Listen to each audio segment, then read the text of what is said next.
সম্মানিত দর্শক শ্রোতা, আসসালামু আলাইকুম। আমি সাইফুদ্দিন ইয়াহিয়া, আন্তর্জাতিক ইসলামী বিশ্ববিদ্যালয় মালয়েশিয়া থেকে আপনাদেরকে আমার চ্যানেলে স্বাগত। আপনারা লক্ষ্য করেছেন, বাংলাদেশের জাতীয় সংসদ নির্বাচনের পরে যে সংসদীয় অধিবেশন, সেই অধিবেশনে সংসদ সদস্যদের কথা বলা নিয়ে, তাদের পারফরমেন্স নিয়ে অনেক ধরনের আলোচনা, পর্যালোচনা, সমালোচনা, এই কথাগুলো চলছে। তিনটা ডাইমেনশন থেকে কথা হচ্ছে। একটা হচ্ছে বিএনপি ভালো করছে, অপোজিশনরা ভালো করতে পারছে না। আবার এনসিপি ভালো করছে, জামাত ভালো করছে না। এই যে নতুন নতুন ন্যারেটিভ, এই ন্যারেটিভের রেস থেকে জামাতকে আউট করে দেওয়ার একটা গভীর ষড়যন্ত্র চলছে। আসলে কি একটা ন্যারেটিভ তৈরি চলছে।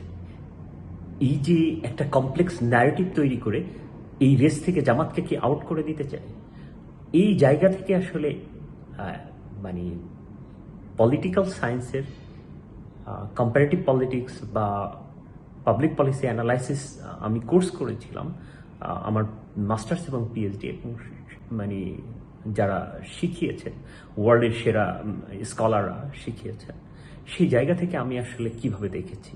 যদিও আমার মূল পড়াশোনা কিন্তু international relations, Jio politics, foreign policy, এই কনটেক্সট থেকে, ডিপ্লোমেসি, এরকম। তো এই জায়গায় আসলে যখন পড়া আমার আছে, তো সেই ক্ষেত্রে যখন সবাই এটা নিয়ে আলোচনা করছে, কথাবার্তা বলছে, তো একজন ছাত্র হিসেবে, পিএইচডির ছাত্র হিসেবে, একজন গবেষক হিসেবে আমি এটাকে কিভাবে দেখি। হ্যাঁ, এটা সত্য যে জামাতের কারো কারো হয়তো 4-5 জন হবে বা তারও কম, তাদের স্ট্যান্ডার্ড সংসদে পারফরমেন্সটা বিলো হয়েছে। আবার অনেকের অনেক হাই স্ট্যান্ডার্ড হয়েছে, আবার অনেকের মিডিয়াম স্ট্যান্ডার্ডের উপরে হয়েছে। এখন এই 2-1 জনের বা 5-6 জনের উদাহরণ দিয়ে আপনি সবাইকে একই ফ্রেমে ফেলে দিলে তো হবে না।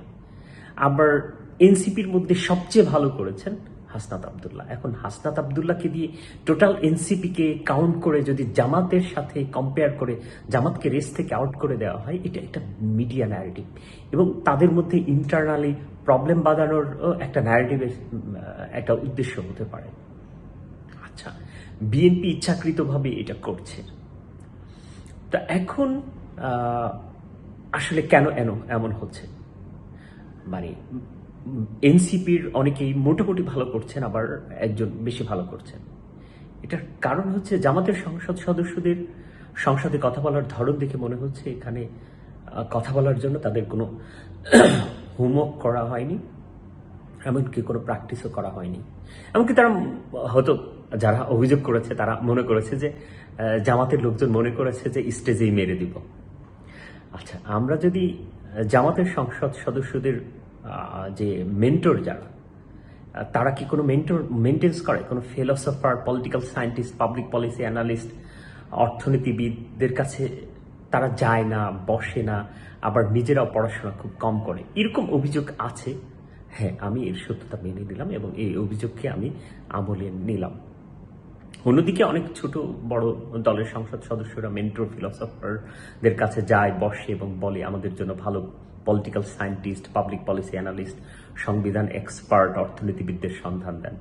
আবার নিজেরাও ভালো পড়াশোনা করে। সংসদে তাদের কথা বলার ধরন দেখে মনে হয়েছে যে তারা ভালো হোমওয়ার্ক করে এবং প্র্যাকটিস করে। এই জন্য তাদের এই পারফরমেন্স দেখে আবার এনসিপির নেত্রী সামান্তা শারমিন বলেছে যে জামাতকে চালায় এনসিপি। আসলেই কি তাই? না, এটা একটা মানে ডিপ্লোম্যাটিক জায়গা থেকে মার দিয়েছে। তো আবদুল্লাহ একটা কথা বললেই জামাত এবং শিবিরের সবাই শেয়ার দিচ্ছে, কিন্তু জামাত অনেক ভালো ভালো কথা বলছে। নাজিম মুমিন, তারপরে হচ্ছে শফিকুল ইসলাম মাসুদ, জামাতের আমির, এবং হচ্ছে ব্যারিস্টার মাহবুব সালিহিকে নিয়ে অনেকে ভুল বুঝেছেন যে তারিক জিয়ার প্রথমে গ্রিটিংসটাকে, তার প্রতি সম্মান দেখানো, পলিটিক্যাল কমিউনিকেশনকে অনেকে মনে করেছেন যে আসলে তার প্রতি এরকম করছে কেন, এটা নিয়ে অনেকে নেগেটিভ হয়েছে। কিন্তু মানে তার যে কথা, এই কথার মধ্যে একটা ডায়নামিক্স ছিল, সেই ডায়নামিক্সটা বুঝতে পারেনি। শেষের কথাগুলো তারা শোনেনি এবং রিয়েলাইজ করেনি। তাদের মনের মধ্যে এত ক্ষোভ এই ক্ষোভ থেকে তারেক রহমানকে তারা মানে কেন প্রশংসা করেছে এটা নিয়ে, কিন্তু এর ব্যাকগ্রাউন্ডটা কি, বিহাইন্ড দ্য সিন কি কথা বলেছে এবং এটার সাইকোলজিক্যাল ইম্প্যাক্ট কি সেটা নিয়েও চিন্তা করে না। কারণ তাদের তো এই রেশনাল থিঙ্কিং থেকে করেনি, চিন্তা করে না তারা। মানে মিডিয়া যেভাবে নাচায় তারা সেভাবেই নাচে। আচ্ছা, সামান্তা শারমিনরা যে কথা বলছেন আসলে এটা ঠিক না। সব সদস্যরা যারা ভালো করছেন তাদের বেশিরভাগ লোক যাদের কাছে পরামর্শ নিতে যায় তারা হয় জামাতের লোক, না হলে জামাতকে ভালোবাসে, আর না হলে সাবেক শিবির। আর একটা অবশ্যই বড় অংশ, অনেক বড় অংশ হচ্ছে নিউট্রাল এক্সপার্ট। আচ্ছা, কিন্তু জামাতের সংসদ সদস্যরা এইসব এক্সপার্টদের গোনায় ধরেন না, তাদের কাছে যান না, কারণ তারা নিজেরাই অনেক মনে করে তারা সব জানে। আর ওই সব স্কলারদের তো তাদেরই কর্মী ছিল এবং তাদের কর্মীদের তাদের কাছে বেল আছে। জামাত নেতাদের কাছে তো আসলে তাদের বেল থাকারই কথা না। যেমন নিজ গ্রামের লোকের কাছে বা বউয়ের কাছে বা মায়ের কাছে বা পরিবারের লোকের কাছে মানে ইমামের যেরকম কোনো ভ্যালু নেই, এরকমই ভ্যালু নেই। যেমন ইমাম আবু হানিফার কথা আমরা জানি, ইমাম আবু হানিফার কথা তার মায় তো আসলে তার মানে ফতোয়াকে অ্যাকসেপ্ট করতেন না। এইটা একটা গুরুত্বপূর্ণ বিষয়। আচ্ছা, এইটাকে আসলে আমরা কোন জায়গা থেকে দেখতে পারি? ইপিস্টেমিক কমিউনিটি এবং নলেজ গ্যাপ পার্সপেক্টিভ থেকে আমরা দেখি। একদিকে অনেকগুলো কিছু MP knowledge driven political culture practice করছে, অনুসরণ করছে।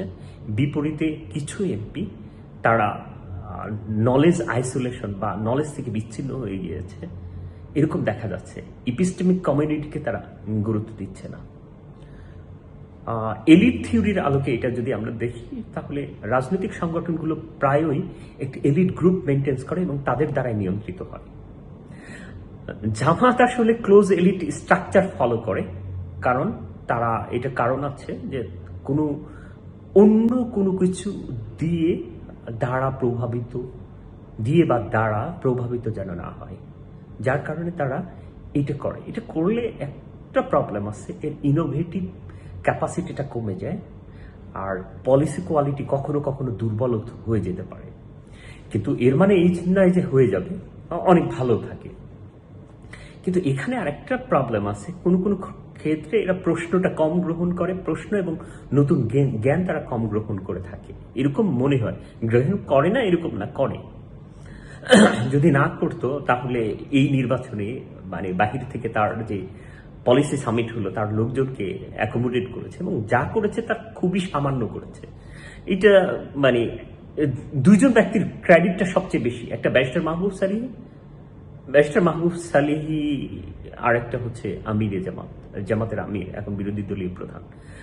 তার যে মানে কমিউনিকেশন নেটওয়ার্ক, তার আন্ডারস্ট্যান্ডিং সত্যি অসাধারণ।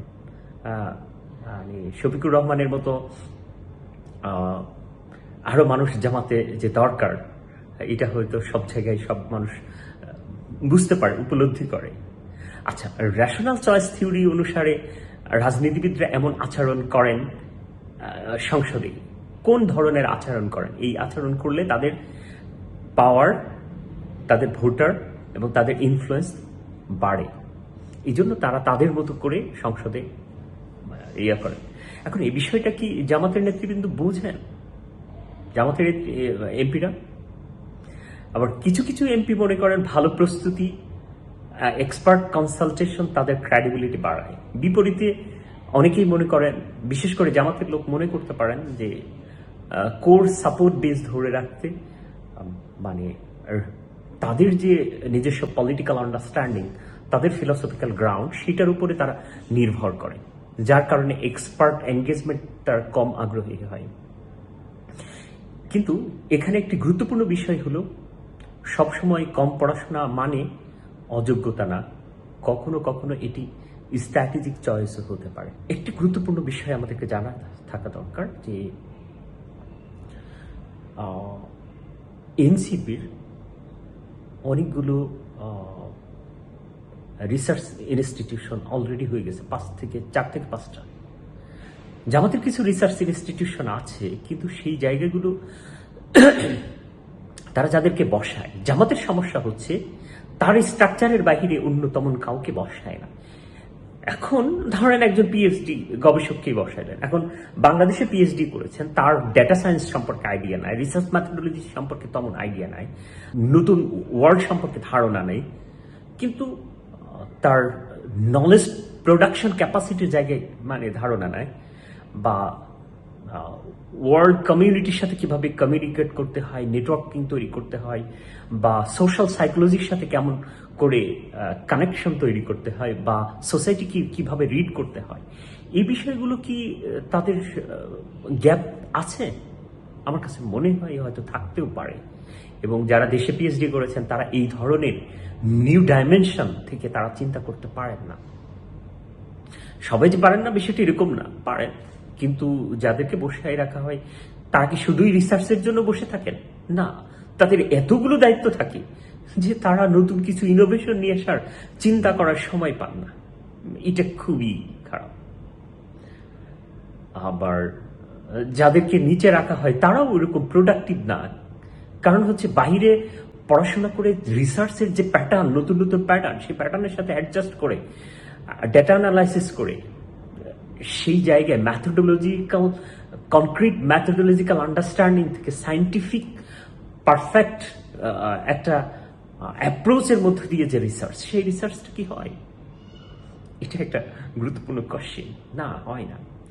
অন দ্য আদার হ্যান্ড এনসিপির যে গবেষণা চলছে সেই গবেষণাগুলোকে ইয়াং এনার্জেটিক এবং বাহিরে পড়াশোনা করা এই মানুষদেরকে অ্যাকোমোডেট করা হয়েছে, যার কারণে তারা আসলে ইমোশনাল অ্যাটাচমেন্ট বেশি পাচ্ছে মানুষের সাথে, এবং তারা গবেষণা করছে সোসাইটি, মানুষের চাহিদা, অন্যান্য সবগুলোকে একত্রিত করে যখন অন্যদের কাছে গবেষণাটা তুলে দেওয়া হচ্ছে বা তথ্যগুলো তুলে দেওয়া হচ্ছে, তারা সংসদে যাওয়ার আগে প্র্যাকটিস করে সুন্দর করে ওইটা বলছে।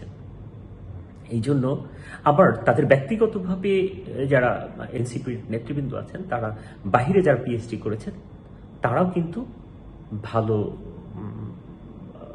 সাপোর্ট করছেন, কারণ হচ্ছে ওয়ার্ল্ড কমিউনিটির সাথে তাদের ধারণা আন্ডারস্ট্যান্ডিং আছে, এবং বাংলাদেশের সোসাইটিকেও তারা ভালো করে রিড করতে পারেন, যার কারণে তারা যে পরামর্শগুলো দিচ্ছেন সেই পরামর্শগুলো ডাইনামিক হচ্ছে। আবার তারা প্র্যাকটিস করেও সংসদে যাচ্ছেন। কিন্তু জামাতের যে এমপিরা আছেন, তাদের আসলে আশেপাশে যারা আছেন, তারা বাহিরে পড়াশোনা করা বা সোসাইটিকে বোঝা, social intelligence, emotional intelligence, social সাইকোলজির এই কনটেক্সট থেকে তারা আসলে অ্যাটাচ করতে পারছেন না মনে হয়। এবং তাদের অবশ্যই অনেকগুলো সাংগঠনিক কাজ রয়েছে। এই সাংগঠনিক এত বেশি কাজ থাকার কারণে এমপি হিসেবে তার যে কাজ, এই জায়গা থেকে দূরে থাকছে কিনা, এটাও একটা কোশ্চেন। আমি বিশ্বাস করি জামাতের যে লো পারফরমেন্স দেখা যাচ্ছে দুই একজনের, তারাও যদি প্র্যাকটিস করে, সবাই মিলে প্র্যাকটিস করে, যখন অন্তত 2 মাস পরে যখন জামাত সংসদে কথা বলবে, তখন জামাতের সামনে দাঁড়ানোর কেউ থাকবে না। এবং আমি জামাতের যারা সাপোর্টার এবং শিবিরের যারা আছে তাদেরকে বলবো, জামাতকে প্রমোট করার জন্য জামাতের যারা আছে মিডিয়াতে তাদেরকে শেয়ার দিতে হবে, কথা বলতে হবে, আওয়াজ তুলতে হবে। মেয়েদের মধ্য থেকেও আওয়াজ তুলতে হবে, ছেলেদের মধ্য থেকে আওয়াজ তুলতে হবে, এবং তারা যদি কোনো ভুল করে থাকে সেটাকে শুধরে দিতে হবে, তাদের পাশে থাকতে হবে। আবার মনে রাখতে হবে যে শুধু ইউনিভার্সিটিতে পড়েছে বা ইউনিভার্সিটির টিচার মানে সে ভালো কিছু জানে, বিষয়টা এরকম না। ক্লাস 5 পাস একজন মানুষের ইন্টালেকচুয়াল ক্যাপাসিটিও হাই হতে পারে। তাদের সাথে বিভিন্ন শ্রেণী পেশার মানুষের সাথে বসা, ডায়ালগ করা, শোনা, পরামর্শ নেওয়া।